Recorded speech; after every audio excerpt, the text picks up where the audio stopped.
ఖచ్చితంగా పాలు పొందాలంటావా? పాలు పొందకపోతే ఏమైనా లాస్ ఉంటావా? పాలు పొందితే ఏమన్నా విశేషమైన లాభం ఉందంటావా? పాలు పొందడం ఒక క్రైస్తవాచారమా లేక విస్తృత ప్రయోజనమా? దీనికి సంబంధించుకుంటున్న 2 మాటలు మనం యోహాను సువార్త 6వ అధ్యాయంలో చూసుకొని ముందుకు వెళదాం. యోహాను సువార్త 6వ అధ్యాయం 48 నుండి 51 వరకు చదివి పెట్టండి. విశ్వసించువాడే నిత్య జీవము గలవాడు, జీవాహారము నేనే. మీ పితరులు అరణ్యములో మన్నాను తినినను చనిపోయిరి. దీనిని తినువాడు చావకుండునట్లు పరలోకము నుండి దిగివచ్చిన ఆహారం ఇదే. పరలోకము నుండి దిగివచ్చిన జీవాహారమును నేనే. ఎవడైనను ఈ ఆహారము భుజించితేనే వాడెల్లప్పుడూ జీవించును. మరియు నేనిచ్చు ఆహారము లోకమునకు జీవము కొరకైన నా శరీరమే అని మీతో నిశ్చయముగా చెప్పుచున్నాను. నేను ప్రభు నామానికి స్తోత్రం చెప్పండి. హల్లెలూయా. ప్రియులారా, జాగ్రత్తగా ఈ మాటలు వినండి. విశ్వసించువాడే నిత్య జీవము గలవాడు, జీవాహారము నేనే. ప్రభువారు స్వయంగా చెప్పిన మాట, జీవాహారము నేనే. మీ పితరులు అరణ్యములో మన్నా తిని కూడా చనిపోయారు, కానీ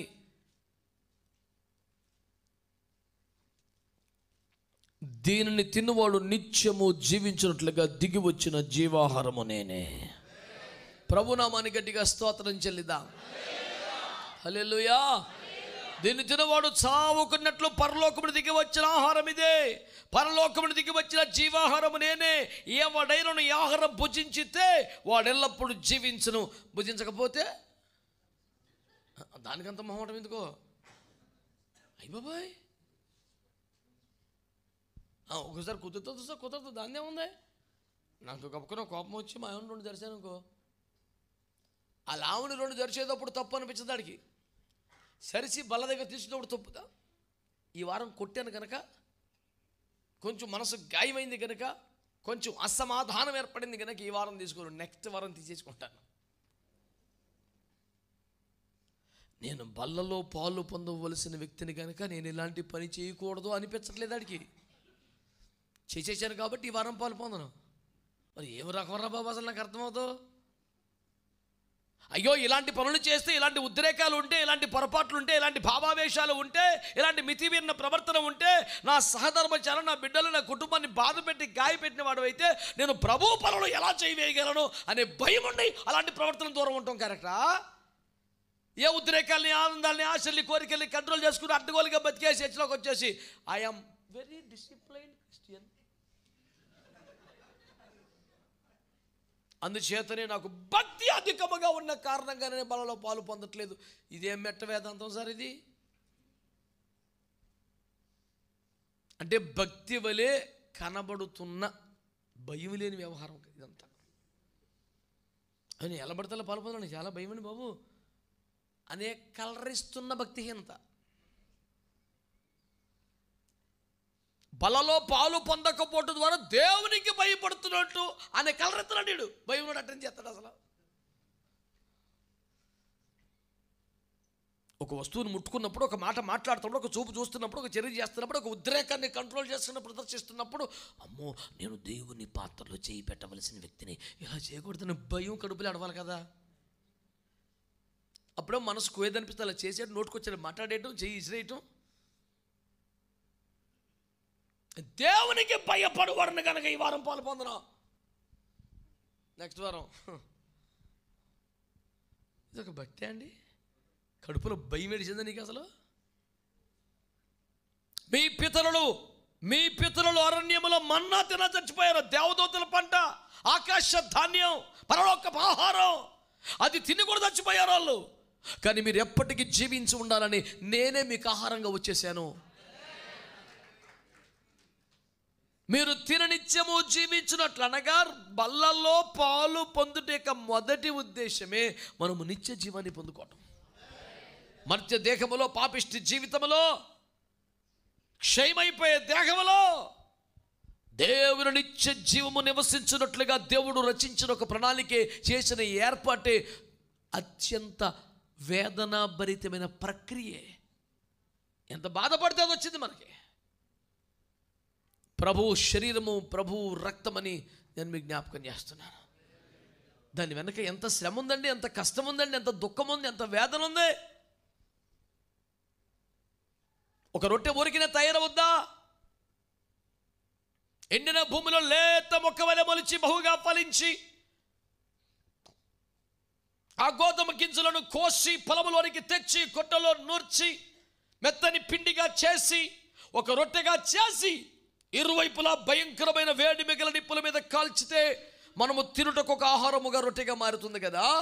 యేసునాథుని కూడా పరలోకాన్ని వదిలి భూమి మీదకు వచ్చి పాపిష్టి మనుషులను జీవించిన పరిశుద్ధతను కాపాడుకొని విశ్వమానవులంతా కోటి పాపాల క్షమాపణార్థమై తన పరిశుద్ధ రక్తాన్ని చిందించి ఆ రక్తము చిందించుటకు ప్రతివైన గాయపరుచుకుని మరణంలోనికి వెళ్ళి మరణం యొక్కయు పాతాళం యొక్క అధికారం గలవాన్ని ఓడించి బంధించి తాళచేలు లాక్కొని మరణ వేదనలు భరించి తిరిగి లేచి నిజ జీవాన్ని తెచ్చి తన శరీరాన్ని మనకు ఒక రొట్టెగా ఆహారంగా ఇచ్చారు. ఈ ప్రాసెస్ అంతా నిజమే కదా, ఈ కష్టం అంతా నిజమే కదా, ఈ శ్రమ అంతా నిజమే కదా.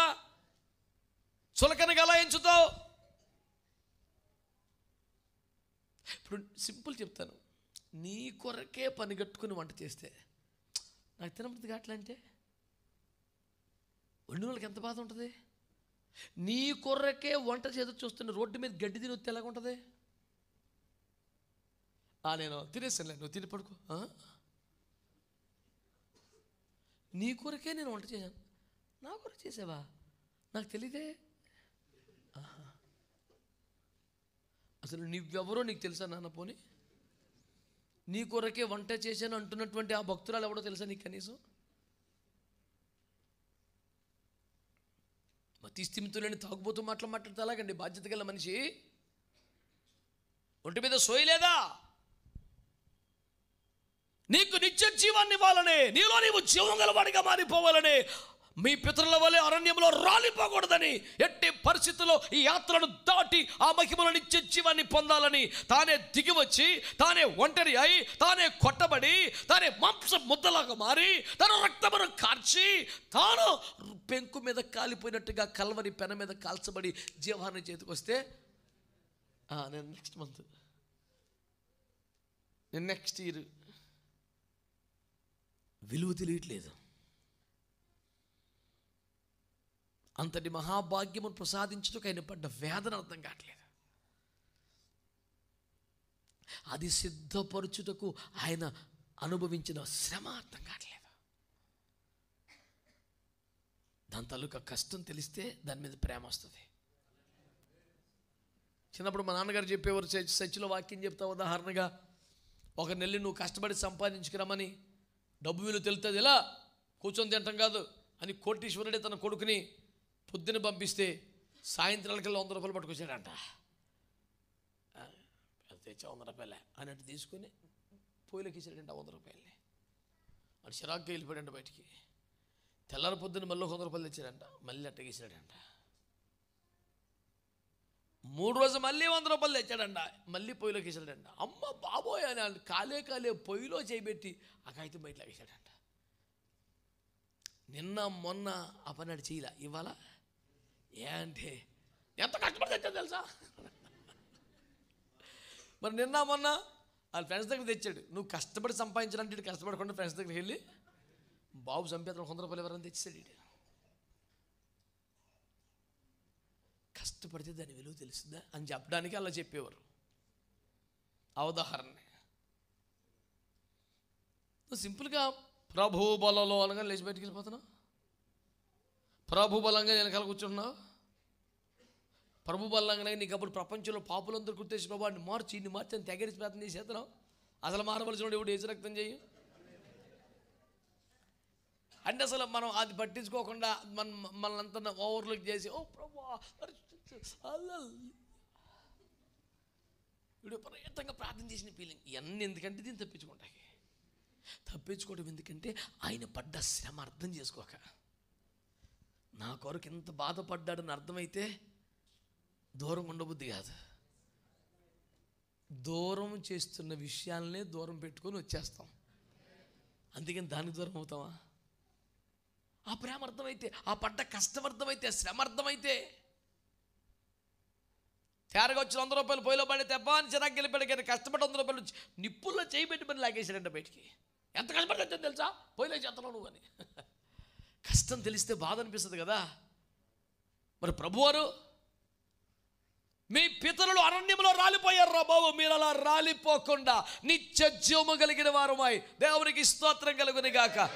యుగ యుగములు దేవునితో ఉండినట్లుగా మహిమలో ఉండినట్లుగా మీ కొరకు దిగి వచ్చిన జీవాహారము నేనే. నేను వచ్చిన కారణమే మీకు నిత్య జీవం కావాలని. ప్రభు శరీరం ప్రభు రక్తాన కానీ సైలెంట్గా వెనకాల కూర్చోవడం సూపర్ క్వాలిటీయా? నిశ్శబ్దం లేచి వెళ్ళిపోవటం పెద్ద అద్భుతమైన విషయమా? నిన్ను ఆ మహిమకు దూరం చేస్తున్న ఆ శరీర కార్యాలు వదిలేసుకోవటం నీకు ఎందుకు అంత కష్టంగా ఉంటుంది? దేనికోసం ఎవరి కోసం ప్రభు శరీరానికి దూరం అవుతావు నువ్వు? ఆయనకంటే ముఖ్యం ఎవరండి మనకి? పోనీ ఆయనకంటే విలువైన వారు ఎవరండి? చుట్టాల కోసమా, బంధువుల కోసమా, టీవీల కోసమా, సినిమాల కోసమా, పాపిష్టి అక్రమ అవినీతి సంపాదనల కోసమా, సంబంధాల కోసమా? మా సండే స్కూల్ వయసులో నేర్పించేసిన ₹1 పాట చెప్పనా? మట్టి కోసం మాణిక్యమును విడిచిపెట్టను. అది బాగా తలపండిపోయిన వాళ్ళకి చెప్పాల్సిన వేదాంతంలా కనిపించి మా సండే స్కూల్లో చెప్పేశారు. హల్లెలూయా. ఆ శ్రమ, ఆ సిలువ వేదన, కష్టం మనకు అర్థమైతే ప్రభు శరీరం ప్రభు రక్తం అనే పవిత్రమైన కార్యక్రమానికి అసలు ఒక్కసారి కూడా మిస్ అవ్వం మనం. దానికోసం సిద్ధపడిపోతుంటాం, దానికోసం ప్రార్థన చేసుకుంటాం, దానికోసం శుద్ధీకరించుకుంటాం, దానికోసం అన్నీ వదిలేసుకొని పరిగెత్తుకొచ్చేస్తామంతే. ఓరు బాబు, పితరులు అంత మేఘాల కింద నడిచిన దేవునికి స్తోత్రం, రెక్కల మీద మోయబడిన పరలోకం మన్నతని చచ్చిపోయారు రా బాబు. అసలు అలాంటి చావు మీకు లేకుండా నిత్య జీవం మీలో ఉండాలని, మరణమే లేకుండా చేయాలని దిగి వచ్చిన జీవాహారం అని చెప్తే,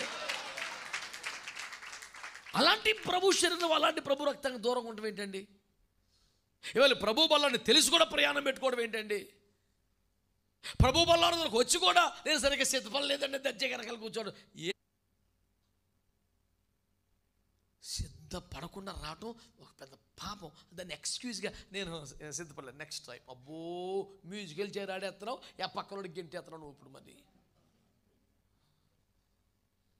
ఇది అంత్యాక్షరి రా పాస్ పాస్ అంటాకే.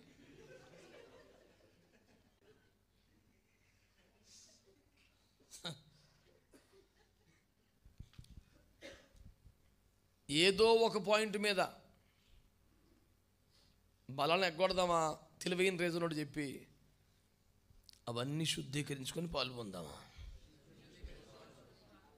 మీ పితరులు మన్నా తిని కూడా చనిపోయారు, కానీ మీరు తిని నిత్యము జీవించినట్లుగా దిగి వచ్చిన జీవాహారం నేనని చెప్పిన దేవునికి స్తోత్రాలు చెప్పండి గట్టిగా.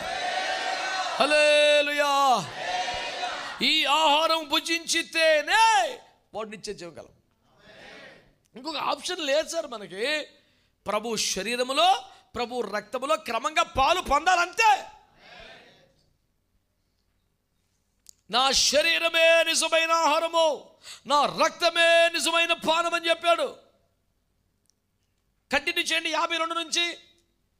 యూదులు ఈయన తన శరీరమును ఎలాగూ తిననీయగలడని ఒకరితో ఒకడు వాదించిరి. కావున యేసు ఇట్లనెను, మీరు మనుష్య కుమారుని శరీరము తిని ఆయన రక్తము త్రాగితేనే గాని మీలో మీరు జీవము గలవారు కారు. అంటే ప్రభు శరీరమును తింటే రక్తమును త్రాగితే మనం ఏమవుతామట? అలా అనకూడదు, మనలో మనం జీవం గలవారం అవుతాం. అదే చాలా కాస్ట్లీ మాట మీరు వదిలే తెలగవుతుంది. మనలో మనం అంటే ఎవరో వచ్చి మనలో కొత్తగా బలపరచక్కర్లేదు. మనలో నిర్జీవ స్థితి రాదు, మృతతుల్య పరిస్థితికి వెళ్ళిపోం. మనలో మనం ఎప్పుడు నిండుగా తొనికెసలాడుతున్న జీవాన్ని కలిగి ఉండడానికి ఆధారభూతమైనది తెలుసా? ప్రభు శరీరము ప్రభు రక్తములో పాలు పొందుతుంది. దేవునికి స్తోత్రం కలుగునుగాక. నా శరీరము తిని రక్తము తోడవి నిత్య జీవము కలవాడు వాడట తనలో తాను జీవమును కలిగి ఉంటాడంట. పెళ్ళుబుకుతున్న ఒక శక్తిని కలిగి ఉంటాడు. లోపలే ప్రోధి చేయబడుతున్న నవశక్తిని వాడు కలిగి ఉంటాడు. నిర్జీవ స్థితి ఎన్ని పోరాటాలు రాని, ఎన్ని కష్టాలు రాని, ఎన్ని బలహీనతలు రాని, ఎన్ని నిందల అవమానాలు రాని, ఎన్ని వ్యాధులు రాని, తనలో అక్షయ బీజం ఉన్నది, వాడు చావడు. తనలో దైవిక బీజం ఉన్నది, వాడు చచ్చిన వాడు ఉన్నాడు. వాడి విశ్వాసం చావదు, నిరీక్షణ చావదు, వాడి యొక్క ప్రోత్సాహము చావదు. ఎదురాడుతాడు, పోరాడుతాడు. వాడిలో వాడు ఎప్పటికీ తగ్గిన ఒక జీవాన్ని కలిగి ఉంటాడు. కారణం యేసయ్య శరీరము రక్తమును తీసుకుంటున్నాడు. అది నిజమైన ఆహారం. ఈ లోకంలో మనం తినే ఆహారం నిజమైన ఆహారాలు కాదు. మనం తీసుకునే విశ్రాంతి నిజమైన విశ్రాంతి కాదు. అసలు ఈ జీవితమే వాస్తవ జీవం కాదు, వేరొకటి ఉంది. ఇది ఛాయయే, ఇది నీడయే అని దేవుని వాక్యం తెలియజేస్తుంది. అందుచేత నిత్య జీవానికి మనల్ని పెంచడానికి దేవుడు చేసిన ఏర్పాటే ప్రభు శరీరం, ప్రభు రక్తం.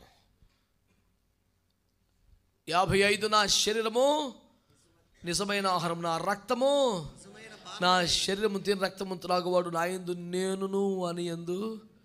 ఎంత మంచి మాట అండి. ప్రభు శరీరము తింటే, ప్రభు రక్తం తీసుకుంటే నీలో ఎవరుంటారంట? ఎంత గొప్ప మాట అండి, ఎంత గొప్ప మాట. నీలో ఉంటాడు ప్రభు, నువ్వు ఆయనలో ఉంటావు. నీలో నేనుండుటే, నాలో నీ ఉండుటేనా ఆత్మీయ అనుభవమే ఆహ్లాద. అది ఎప్పుడు నిజం అవుతుంది? ఇందులో నీలో ప్రభు ఉండాలి, ప్రభువులో నీవు ఉండాలి. ఇది నీ ఆత్మీయ అనుభవం అయిపోవాలి. ఆహా, ఓహో, ధన్యం, భాగ్యమని పరవశించిపోవాలి. ఇది నిజం అవ్వాలంటే నువ్వు ప్రభు శరీరము తిని ప్రభు రక్తంలో పాలు పొందాలి. నా శరీరం తిని రక్తము తాగేవాళ్ళలో నేను ఉంటాను, వాడు నాలో ఉంటాడు. అప్పుడేమో తెలుసా, వాడేమడిగితే తెస్తానన్నాడు. తన యందు నేను, నా యందు తాను ఉంటే ఏమడినా నేను చేస్తాను. హల్లెలూయా. మరి ప్రార్థనలు చేస్తున్నాం కదా, ఇంకా ప్రభు చిత్తం ఎందుకో కార్యం జరగట్లేదండి. ఎందుకు జరగట్లేదంటే నువ్వు ప్రభు దగ్గరికి వస్తున్నావు, వెళ్తున్నావు, కానీ ప్రభువులో లేవు, ప్రభు నీలో లేడు.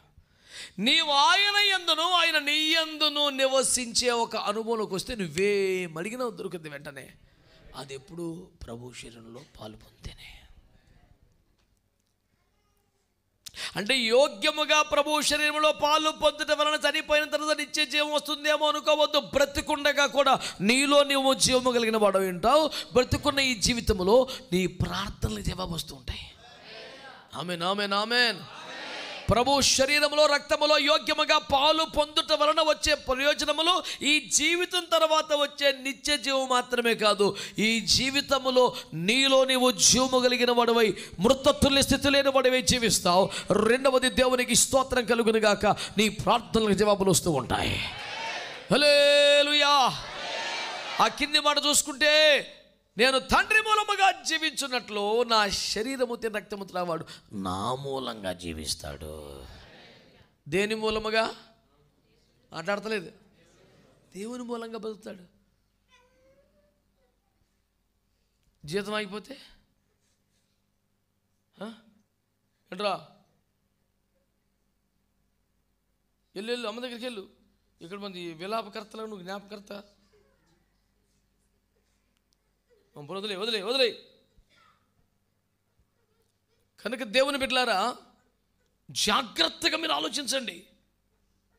దేవుని యందు మనమైన ఆయన ఉంటే నువ్వేది అడిగినా యోహాను 17 ప్రకారం నీకు అనుగ్రహించబడతాయి. దేవుని మూలంగా జీవిస్తావు అనండి ఈ మాట. మరి దేవుని మూలముగా జీవించడం అనేది ఎంత పెద్ద మాట. ఉద్యోగం మూలంగా, ధనం మూలంగా. లోకం ఏమన్నారు, ధనం మూలం ఇదం జగత్. ఈ భూమి మీద జీవనానికి ధనమే ఆధారం అంటున్నారు కదండి. నేను అంటాను, ఒకవేళ ఉద్యోగమే ఊడిపోతే, ధనమే ఆవిరైపోతే, సంపదలే కరిగిపోతే, ఆరోగ్యమే క్షీణించిపోతే, ఐశ్వర్యమే కొండంత కరిగిపోతే కూడా నువ్వు దేవుని మూలముగా భూమి మీద జీవించగలుగుతావు, యోగ్యముగా బలలో పాలు పొందే. ఏది నీ జీవమునకు మూలమో, జీవనాధారం అది లేకుండా పోయింది. అయినా ఎందుకంటే నీ జీవానికి ఇప్పుడు మూలం ఇది, అది కాదు. ఎంత అమూల్యమైందండి ప్రభు శరీరం, ప్రభు రక్తం పాలు పొందడం అనేది. ఎంత సింపుల్గా నువ్వు నెక్స్ట్ మంత్ నెక్స్ట్ వీక్ అనేస్తావు, అసలు నాకు అర్థం కాదు. ప్రభు బల్ల అనేసరికి ఏ ఊర్లో ఉన్న ఏ పని మీద ఉన్న మొత్తం వదులుకొని పరిగెత్తుకొచ్చేయాలి. దేవునికి స్తోత్రం, హల్లెలూయా. ఓ ఆదివారం వస్తున్నప్పుడు నేను ఒక ఆరాటం బయలుదేరాలి. నేను పాట పాడినా పర్వాలేదు, పాడపోయినా పర్లేదు, నేను ఏదైనా ఒక మంచి పరిచర్య చేసినా చేయకపోయినా పర్వాలేదు, కానీ నేను ప్రభు బలను మాత్రం మిస్ అవ్వకూడదు. హల్లెలూయా. చాలామంది అంటారు చర్చకి రాలేదనే కానండి, నేను వాక్యం వినేసాను, అంత లైవ్లో వినేసానండి, జాయిన్ అయిపోయిన మిస్ అవ్వలేదండి. మరి బలం మిస్ అయిపోయావుగా, నిత్య జీవాన్ని మిస్ అవుతున్నావుగా, నీలోనే జీవము కలిగి ఉండే ఒక అవకాశాన్ని పోగొట్టుకుంటున్నావుగా. ఈ భూమి మీద దేవుని మూలంగా జీవించే ఒక గోల్డెన్ ఛాన్స్ పోతుందిగా.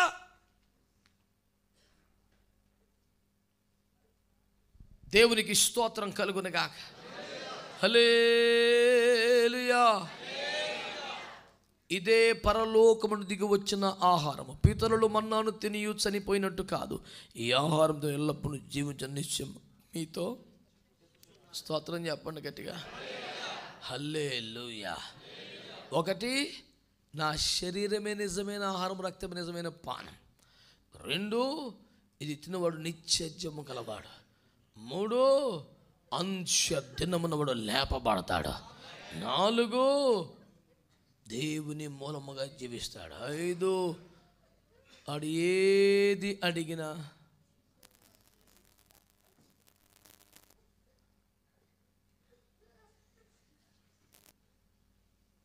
అసలు ఎవరికైనా తెలిసేంత బాగా అడగలదని ఈరోజు బయలుపరచబడింది. దేవునికి స్తోత్రం కలుగునుగా. హల్లెలూయా. విలాపకర్తలను బట్టి దేవునికి స్తోత్రం చెల్లిద్దాం. మరి రాబోయే రోజుల్లో విలపించేవారు కావాలండి. బలిపెట్టడానికి దగ్గర ఎంత కన్నీరు ప్రాక్టీస్ అయిపోయింది పిల్లకి. దేవునికి స్తోత్రం. ఇది శుభ పరిణామమే. దేవునికి స్తోత్రం. Nothing to worry. హల్లెలూయా. నీ బలిపీఠము యొద్దనే వానకోవులకు పిచ్చుకులకును విలాపకర్తలకును. దేవునికి స్తోత్రం కలుగునుగా. పిల్లలు ఎందుకు నవ్వుతారో ఎందుకు ఎడుతారో భూమి దేవుడికి తెలియదు. ఎవరు కూడా అపరాధ భావంతో ఫీల్ అయిపోయే పని లేదు. ఏసు రక్తం ఏం చేయ. స్తోత్రం. పిల్లలు ఒకసారి అలా నవ్వుతూ ఉంటారు, పోసి నవ్వులు నవ్వుతుంటే నువ్వు చేసిన చిత్ర విచిత్ర విన్యాసాలు నవ్వుతున్నాడు. అని నవ్వుతాడు. దేవుడు అలా అడిగి పెట్టాడు, నువ్వు అంత ఫీల్ అయిపోయింది ఏముంది అందులో.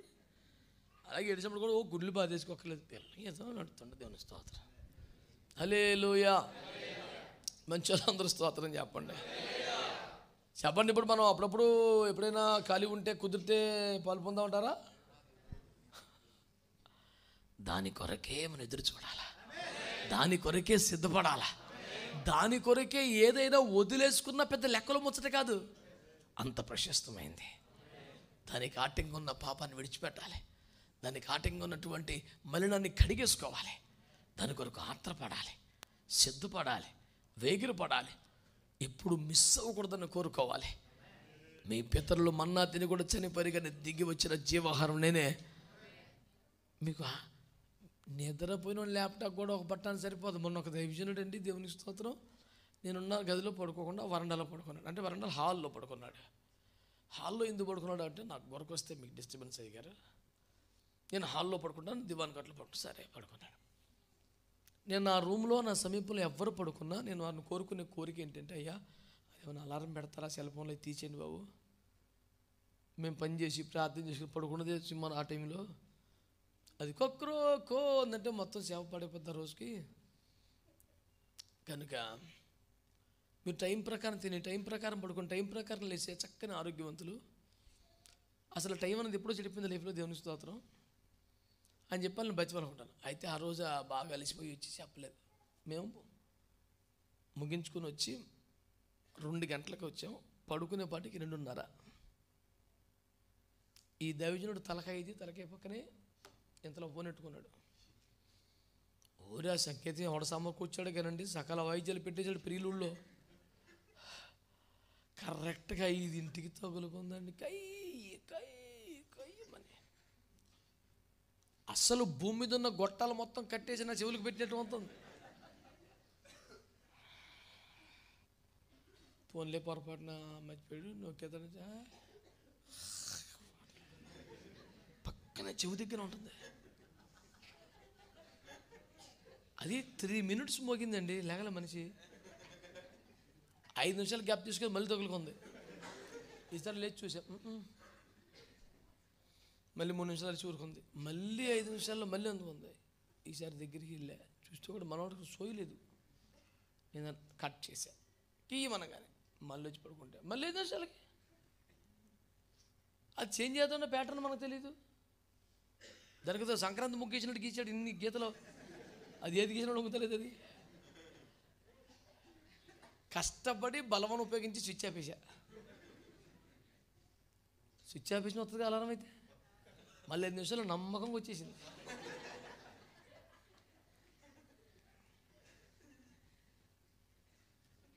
రెండున్నరకి కొంపకి చేరి 5 గంటల నుంచి చక్కగా లేచి కూర్చున్నాను. ఆ భక్తుడు ఎప్పుడు లెగుతాడో.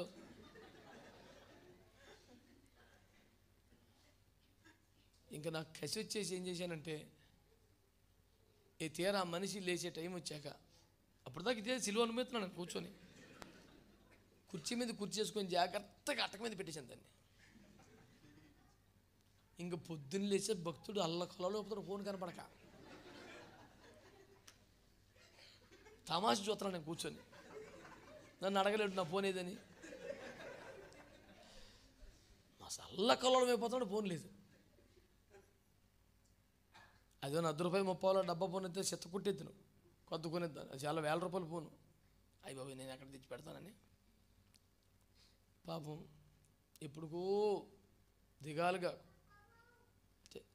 అప్పుడు వెళ్ళి ఫోన్ తెచ్చి, అయ్యా మీ ఇది మీ ఫోనేనా? నాదేనండి. టైం బాంబు కట్టుకుని వచ్చావో మన సంపేత్తకి.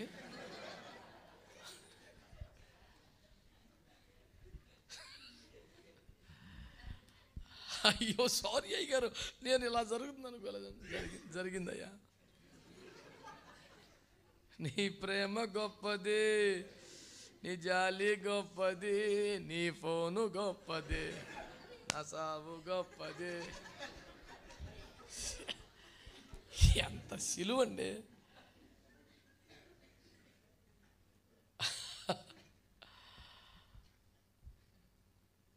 చిచ్చాపించినది పులుమును వచ్చేసింది కదా. ఎందుకు చెప్పాను తెలుసా? బల్లలో గనక పాలు పొందితే చచ్చిపోయినా సరే బోరమూతి లేచిపోతారు.